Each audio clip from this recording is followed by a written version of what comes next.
2019 সালে মাস্টার্স 2019 সালে সিসি থেকে মাস্টার্স পরীক্ষা দেয় এবং 20-এ আমার রেজাল্ট হয়েছিল।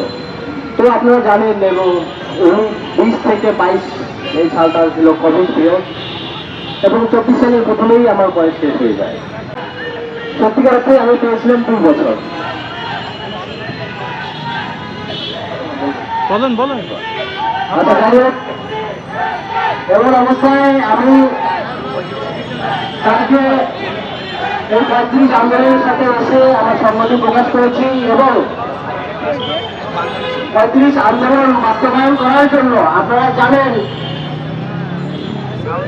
আমি আপনাদের জন্য আমার যে একাডেমিক সার্টিফিকেট যেটা সেটা আমি ছিঁড়ে ফেলে দিয়েছিলাম এবং ছিঁড়ে ফেলে দিয়ে আমি রাষ্ট্রের কাছে যখন চাকরি চাই নাই, আপনারা ভালোভাবে দেখেছেন, আমি রাষ্ট্রের কাছে চেয়েছিলাম যে আমাকে সুযোগ দেন আমার মেধা জাস্টিফাই করার জন্য, আমার মেধা অ্যাপ্লিকেশনের মাধ্যমে পরিচয় বাস্তবায়ন করার জন্য সেই সুযোগ রাষ্ট্র আমাকে দেয়।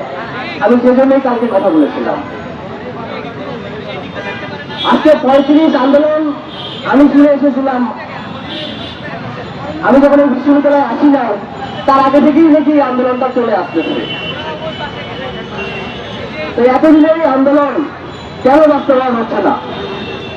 আওয়ামী সরকারের 2018 সালের নির্বাচনে ইস্তেহার ছিল 35 করবে, কিন্তু পরবর্তীতে দেখা গেল সে ইস্তেহার আর বাস্তবায়ন হলো না, তার মধ্যে আরেকটি নির্বাচন চলে গেল।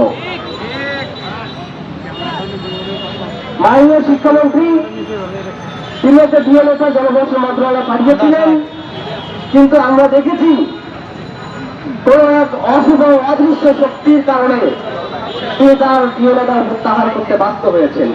কেন হলো? একজন মন্ত্রী সেই সাথে 35 আন্দোলনের সংহতি প্রকাশ করেছে সাহিত্যবিদ মেম্বার হলেন আমাদের দেশের শিক্ষাবিদ এবং সেই সাথে বাংলাদেশ এবং আন্তর্জাতিক মিডিয়া আমাদের এই আন্দোলনের পক্ষে জোরালো আওয়াজ তুলতেছে। তাহলে 35 আন্দোলন কেন বাস্তবায়ন হচ্ছে না? আমি আপনাদের সামনে সেই প্রশ্নটা রেখে যাচ্ছি। তাই আমি বলবো, কালকে যে আমি সার্টিফিকেট নিয়েছিলাম সেটা ঢাকা বিশ্ববিদ্যালয়ে আহ্বান সৃষ্টি করেছিল। তাই আমি বলবো আমাদের শুধু মাঠে আন্দোলন করলেই চলবে না, আন্দোলন মাঠে করতে হবে, অনলাইনে করতে হবে, ফেসবুকে করতে হবে, ইউটিউবে করতে হবে। তাহলে আমাদের আন্দোলনের সার্বিক যে আমরা সফলতা সেটাই পাবো। যাই হোক, আমি আমার সংক্ষিপ্ত বক্তব্য এখানেই শেষ করছি। আমার কিছু বলার নেই ভাই, কালকে থেকে খুবই আমি হতাশাগ্রস্ত। আমার বিভিন্ন জায়গা থেকে ফোন আসতেছে, তারা বলতেছে ভাই এমন করলেন কেন, এমন করলেন কেন। আমি তো বুঝতেছি এখানে যারা 35 প্রত্যাশী হয়েছে তারাও বুঝতেছে যে আমি এমন করলাম কেন।